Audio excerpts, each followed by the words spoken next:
ازيكم عاملين ايه؟ يا رب تكونوا بخير. معاكم نسمة وصفات سهلة وبسيطة. هنعمل بقى تخزينات لرمضان. كل سنة وانتم طيبين. ونبدأ كده ونقول بسم الله. ونبدأ الأول بالكرنب. هنمسك الكرنب تبقي ماسكة من كده من فوق زي ما انت شايفة. ونبدأ بقى نقوره بالسكينة. السكينة والكرنبة معاكي بتلف. أهم حاجة تحكمي في الراس من فوق.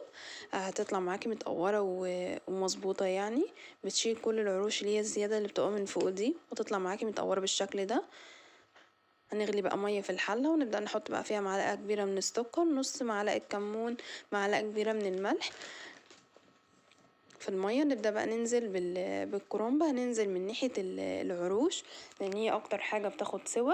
وطبعا الميه لما بتكون لسه سخنه اول ما بتبداي تحطي فيها يعني، فبتبقى الميه سخنه قوي، فحطيناها من ناحيه العروش تستحمل شويه. دقيقة بالظبط من الناحية دي. ونبدأ نقلبها يعني للناحية التانية دقيقة برضك. وانا مش بكتر عليها عشان خاطر طبعا هتخش الفريزر هتفرز يعني. فالبرودة بتاعة الفريزر بتخليه اصلا يستوي. فدقيقة بالظبط، اللي هو عارفة اللي هو ياخد بس من المية ويرجع ياخد صدمة يعني من المية، ويرجع ياخد من الناحية التانية.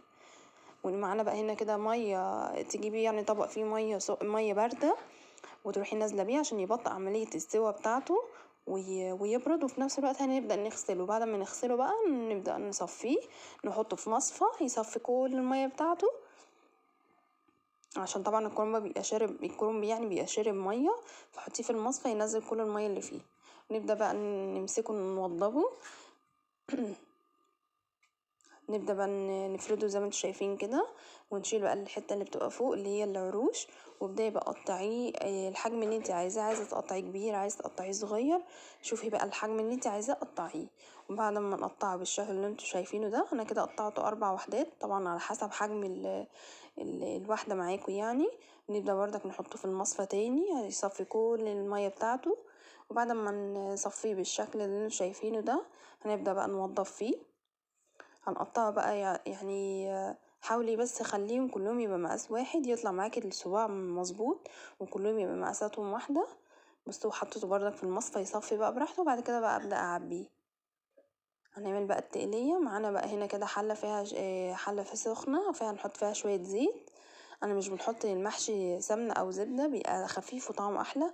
معانا كده بصل حطيته في الكبة ضربته يعني، لو عايز خراطيه انا اصلا بحبه متخرط، بس المرة دي بصراحة حطيته في الكبة يعني. ومعانا بقى كده طماطم، ومعانا بنجر عشان خاطر حسيت القوطة مش حمرا فحطيت لها يعني بنجر. لو مش عندك بنجر حطي بابريكا. هنخلي بقى البصلة تبقى لونها ذهبي، وننزل بقى بالطماطم.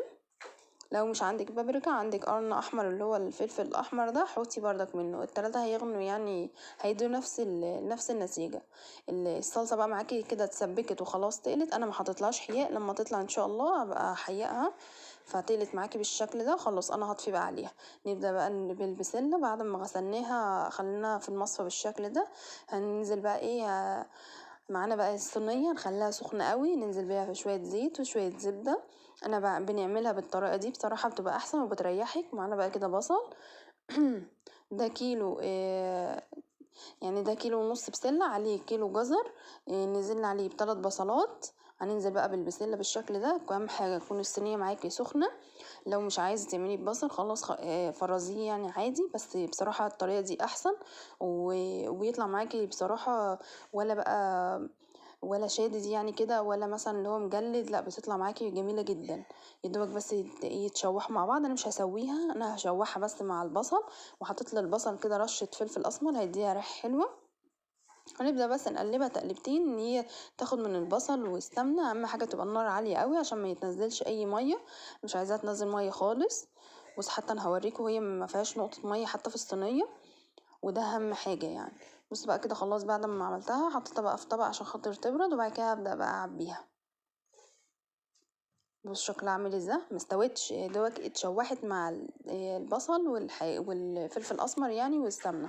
معانا بقى كده الفاصوليا بردك مسكناها غسلناها نصفيها، نعملها نفس الطريقه بالظبط بتاعه البسله. الفاصوليا والبسله انا بنعملهم بصراحه بنفس الطريقه. ننزل بردك بالبصل. هنا بتاع حوالي بصلتين، ده كيلو فاصوليا. هنزل ببصلتين، حطينا الاول شويه زيت وشويه زبده ونزلنا بالبصل. ننزل بقى بالفاصوليا نبدا نشوح فيها. وبعد كده ننزل بقى برشه فلفل اسمر. رشه الفلفل الاسمر دي بتديها ريحه حلوه. انا مش بحيق، انا بدي بس رشه فلفل اسمر. برضك هبدأ اشوحها مع السمنة والبصل والحاجات دي كلها. اول ما تبدأ بس اللي هو لونها يبقى فاتح كده، خلاص اطفي عليها. بص زي ما قلت لكم، بص النار لما بتكون عالية متخليش اي حاجة تنزل فيها مية، يعني الخضار ينزل المية بتاعته. بصوا الصينية نظيفة مفيهاش مية خالص. هنبدأ بقى نعمل بقى السبانخ. جبنا السبانخ مسكناها غسلناها كويس جدا، انا بغسلها وهي سليمة عشان فايدتها بس. وبعد كده بص انا هبدأ بقى اشيل الراس اللي فوق دي. اهم حاجه تسيبي الحته الحمراء بس، نشيل بس الراس اللي فوق. انا بس بوريها لكم. انا بمسكها اغسلها وهي سليمه عشان فايدتها زي ما قلت لكم. الفايده بتاعتها بتضيع لما بتغسليها بعد التقطيع. مسكتها بقى قطعتها بالشكل ده. وخلاص بقى نبدأ بقى نعمل الخضرة بتاعتها. انا بفرز بردك الخضرة. ده حوالي كيلو ونص من السبانخ، حطيت له واحدة شبت واتنين كزبرة. مسكناها غسلناها وقطعها بالشكل ده. هنعمل بقى دلوقتي السلق بتاع القلقاس. مسكناه بردك قرطفنا بقى ايه اللي هو السلق، وواحدة شبت وواحدة كزبرة. قرطفناه بقى زي الملوخية كده، بداية قرطفيه. وبعد ما غسلناهم كده بالشكل ده خلاص بقى هنمسكهم نعبيهم. هنعمل بقى الملوخية معانا بقى كده. الملوخية بعد ما غسلناها نحط لها قرن فلفل، هنحطها في الكبة مع شوية مية وخلاص. هنبدأ بردك نعبيها. اخر حاجة بقى هنعملها هو القلقاس، عشان خاطر القلقاس بيسود. فانا اخر حاجة عملتها القلقاسة. هنمسكها ما تجيبيش عليها نقطة مية ولا ايدك ولا الرخامة ولا اي حاجة تبقى فيها نقطة مية. بصوا بالشكل ده. مسكتها قشرتها، هي بتبقى قاسية بس شوية، بس هي يعني ابدأي قشريها من اول. امسكي الراس من فوق، ابدأي قشريها من فوق. بصي الحتة دي انا فضلت اقور فيها، وبعد كده بصراحة قلت بقى بعد ما اقطعها ابدأ اشيلها وهوريها لكم بردك. بص بقى كده انا ايديا ما فيهاش نقطة مية، حتى ما غسلتهاش بعد ما قشرتها. انا كده كده كانت ايديا نضيفة خالص. وهبدأ بردك اقطعها. بص ده اللي طلع منها، الحتة اللي انا قلت لكم عليها يعني. بصوا ما شاء الله بعد ما بدأت عبيتهم يعني وكيستهم. بصوا معانا البسلة ما شاء الله عبيت 3 اكياس، والفاصوليا عبيت كيسين. طبعا الكمية دي بقى براحتك على حسب بقى كل افراد الاسرة يعني. ومعانا بقى كده عبيت بردك السبانخ والخضرة بتاعتها. كل حاجة بقى عبيتها بقى في اكياس او في علب او في اطباق. ومسكت بردك عبيت الكرنب في اطباق زي ما انتم شايفين بالشكل ده. ومعانا بقى الصلصة بردك عبيتها على كيسين. والملوخية مسكتها حطيتها في علب كده صغيرة. الملوخية ليه انا عملت الحاجات دي بالترتيب؟ اولا اخر حاجة عملتها هي الملوخية والقاس عشان خاطر بيسودوا. لو شموا يعني شموا الهوا بيبدأوا يسودوا عشان هما فيهم حديد. الولاس زي ما قلت لكم اخر حاجة عملتها، وبدأت خلاص اصور عشان خاطر هو هيسود لو سبتيه هيسود. ومعانا بردك السلق بتاعه كده، يبقى كل حاجة معاكي جاهزة. بصوا ما شاء الله. يلا كل سنة وانتم طيبين، وربنا يا رب يعود عنا الأيام بخير. بصوا ما شاء الله شكل الحاجة جميل ازاي.